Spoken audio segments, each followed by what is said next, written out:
مين بيحب مصر؟ احنا رجعنا لكم بعد الفاصل علشان نسأل مين بيحب مصر؟ مين بيحب مصر؟ دي حملة أطلقها شباب مصر. حملة هدفها الأساسي تطوير العشوائيات. مهندس إبراهيم محلب أيام ما كان وزير إسكان أعلن إنه في 1221 منطقة عشوائية داخل جمهورية مصر العربية. وزير التنمية المحلية ليه تصريح بيقول فيه إن في 442 منطقة عشوائية. التعبئة العامة والإحصاء بتقول فيه 793. 3 أرقام قدامنا، والحقيقة كل رقم حتى ما فيش تقارب بينه وما بين التاني، لا الأرقام بعيدة عن بعض. والأرقام الرسمية برضو للدولة بتقول إنه في 15 مليون مواطن بيقطنوا هذه العشوائيات. أرقام تاني بتقول إن هم 25 و840 ألف. وسط كل الأرقام دي طلع مجموعة من الشباب بيحبوا مصر. في مصر الحلوة طلعوا حملة اسمها مين بيحب مصر. الحملة دي أساسها بالأساس تطوير العشوائيات وإزاي إن احنا نقدر نتعامل معاها. مش هنطول في مقدمتنا عن الحملة، إن احنا محتاجين إن احنا نسمع منهم. كمان الحملة اتكلمت عن سكان القبور، ويمكن ده نقطة ان احنا لأول مرة بنشوف حملة بتتكلم عن ده وبتلفت النظر لده. عايزين نتكلم ونتعرف على الأستاذ الحسين حسان مؤسس الحملة. أهلا وسهلا بيك في مصر الحلوة. ومعانا كمان الدكتور حمدي عرفة استشاري الإدارة المحلية ورئيس لجنة المحليات بالحملة. أهلا بيكم، نورنا في مصر الحلوة. ومين بيحب مصر؟ اكيد ضيوفنا النهارده من ضمن الناس، ناس كتير جدا بتحب مصر. هنتعرف من خلال الاستاذ الحسين حسان عن الحمله. الاسم جه منين؟ شغل الحمله شغال ازاي؟ المحافظات اللي ممكن تكونوا رحتوا زرتوها. الحمله اولا فكرتها احنا حمله شعبيه، ليس لنا اي انتماءات حزبيه. الفكره جت ان احنا لما لقينا في تضارب في الارقام اللي حضرتك شفتها دي قدامك، 1221 700 400. التضارب ده طبعا عمره ما هيفيد الموضوع ولا هيوصلنا لحلول. لقينا ان عندنا ظاهره زي ظاهره سكان القبور موجوده من ايام نابليون بونابرت. لقينا ان نابليون بونابرت اصدر قرار باخلاء سكان القبور من مساكنهم. لحد دلوقتي القرار ده ما اتنفذش. من ايام نابليون بونابرت لحد 1700 تقريبا. كان 1700 وكان عددهم 35 ألف شخص. دلوقتي أصبحوا 6 مليون يقطنوا في القبور عندنا في مصر، ليس لديهم مرافق. وبنعتبر أن فئة سكان القبور دي هي الفئة المعدمة من سكان العشوائيات. وعشان كده يمكن جت فكرة الحملة إزاي تتضافر الجهود لحل مشكلة العشوائيات من خلال مجموعة من الأفكار والاستراتيجيات اللي بتضم حلول لهذه المنطقة دي بالذات.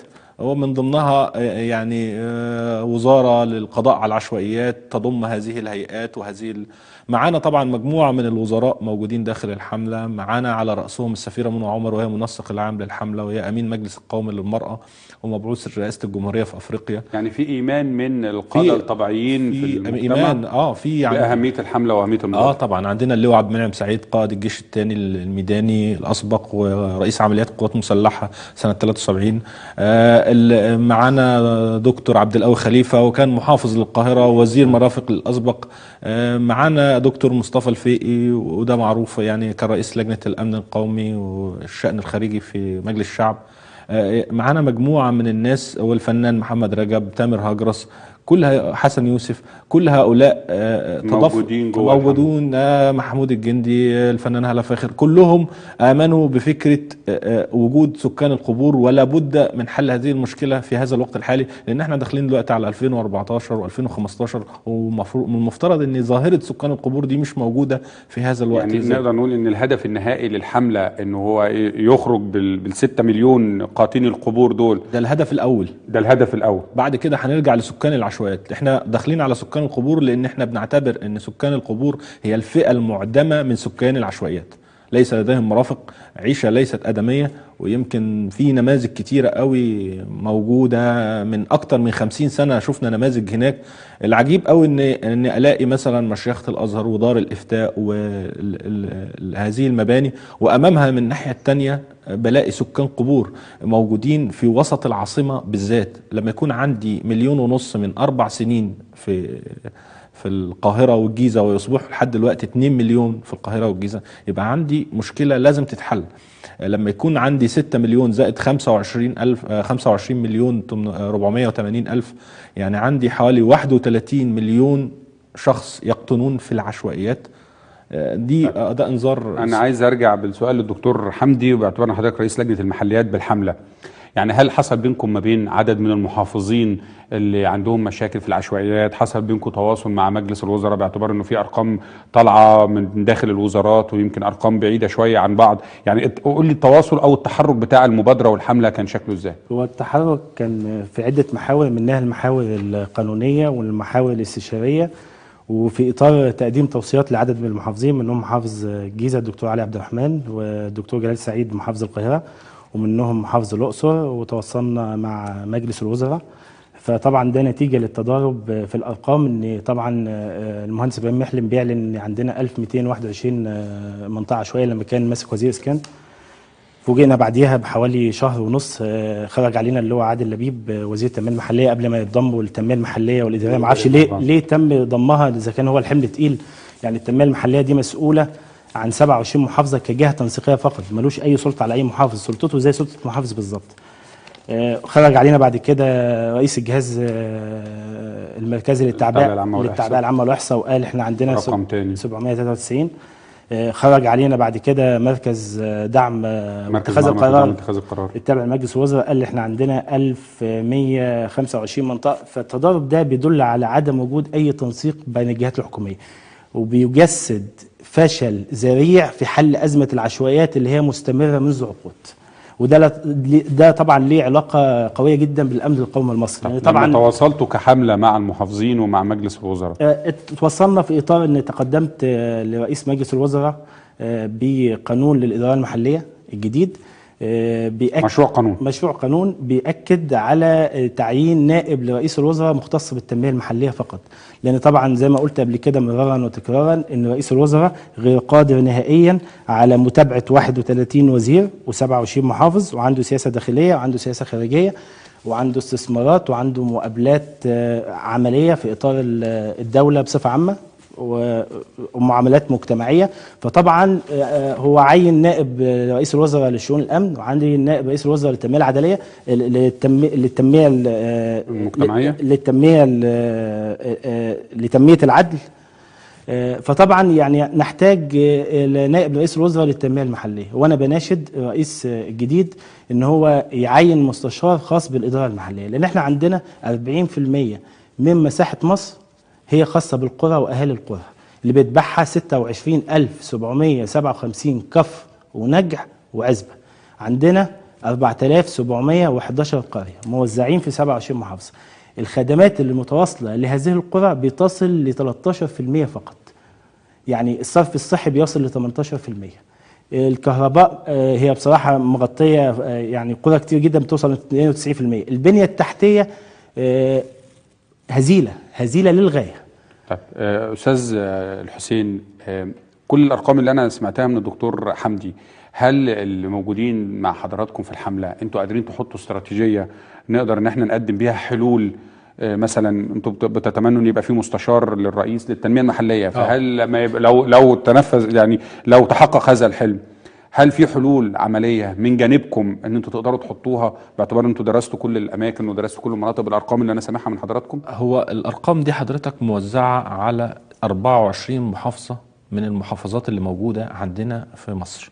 الارقام دي احنا حاطين مجموعه من المشروعات. على سبيل المثال المهندس اسامه كمال وعداء وزير البترول الاسبق وقيادي في الحمله طرح مشروع اسمها خطه انقاذ مصر، وهو ان احنا نعمل مصانع للطاقه الشمسيه في الظهير الصحراوي الملاصق للمدن، بحيث ان انا هوفر كميه كبيره من المحطات الكهرباء اللي هي كل يوم والتاني بتخرج من الخدمه.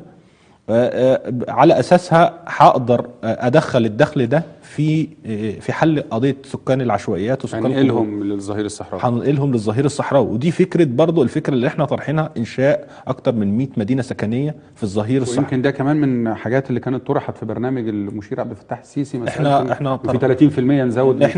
هو البرنامج جميل جدا، واحنا برضو بس احنا بنتكلم حضرتك في مشروعات متعلقه بمليون وحده سكنيه، وانا عندي العدد يتجاوز 31 مليون.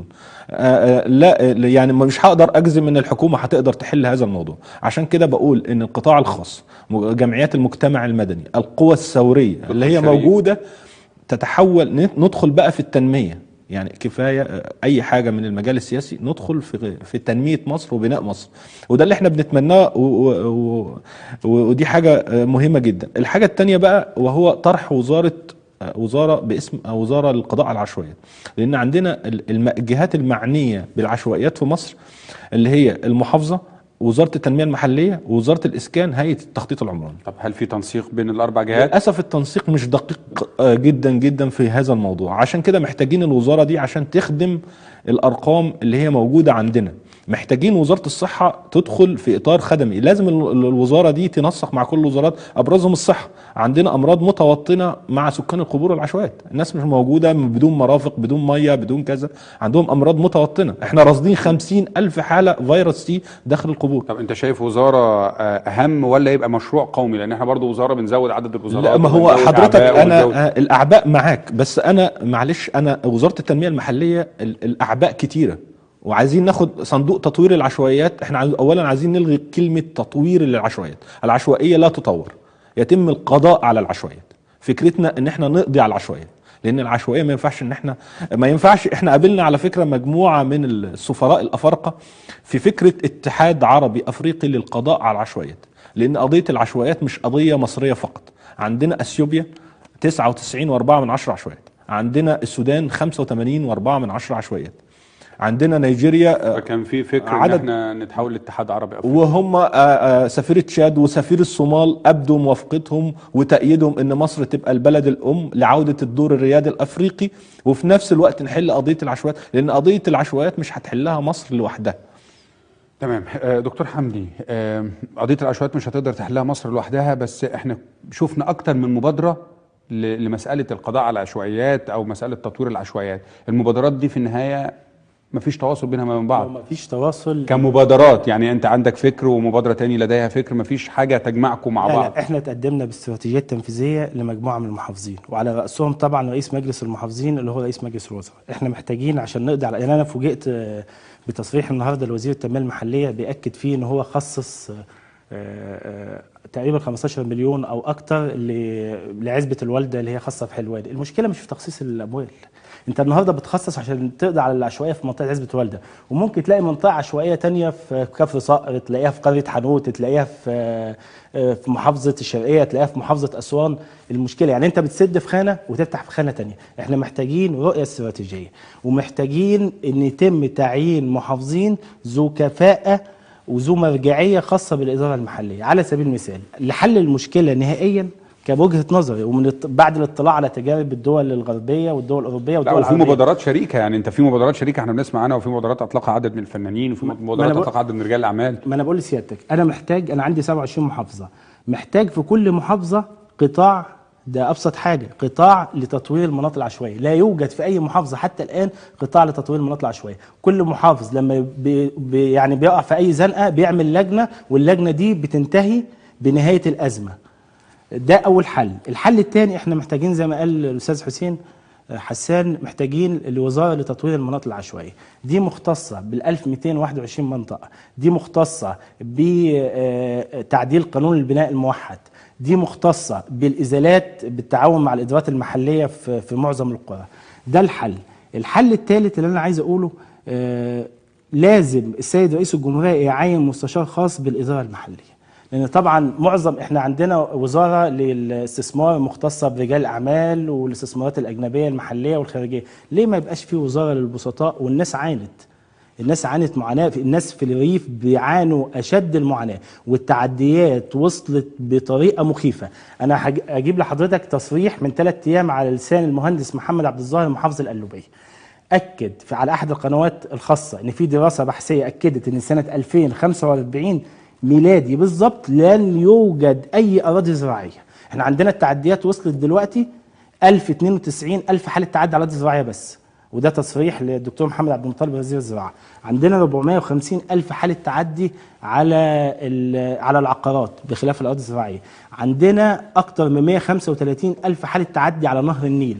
يبقى انا عشان احل مشكله العشوائيات اللي هي ناتجه بنسبه كبيره جدا بتصل الى 50 او 60% من الهجره من الريف للمدن، ليه ما اعملش وزاره للقريه المصريه؟ انا عندي العزب النهارده منهاره في الخدمات وفي البنيه التحتيه، العزب بعد ما زرناها انا الاقي فيها مؤهلات عليا واللي معاه ماجستير ومعاه دكتوراه وناس مستواها المعيشي وما عندهمش طريق يمشوا عليها.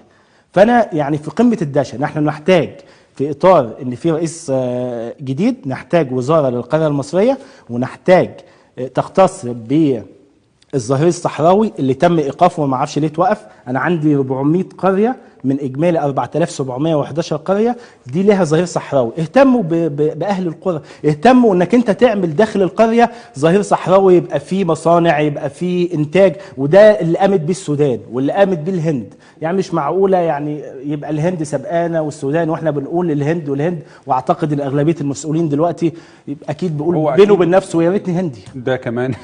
ده كمان مطروح، يمكن شفناه في مطروح من خلال حملة أو برنامج المشير عبد الفتاح السيسي. أستاذ حسين، الحملة والمبادرة إيه هي أهم المتطلبات اللي حضرتك حابب إن أنت تحطها على أجندة الرئيس هيحلف اليمين يوم الأحد؟ وإيه هي أهم القضايا العاجلة اللي بتقول له فيها وإحنا في ختام الفقرة كده دي مطلوب إن احنا نحلها دلوقتي؟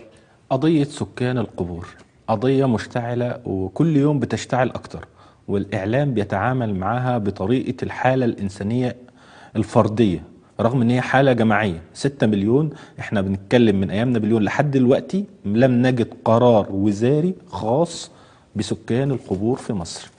اعتقد ان انا لما سيادة المشير عبد الفتاح السيسي هيتولى بعد حلف اليمين رئاسة هذه البلد، اعتقد ان اهم القضايا قضية سكان القبور. 6 مليون قاتل 6 مليون قاتلين القبور، وانشاء وزارة للقضاء على العشوائيات.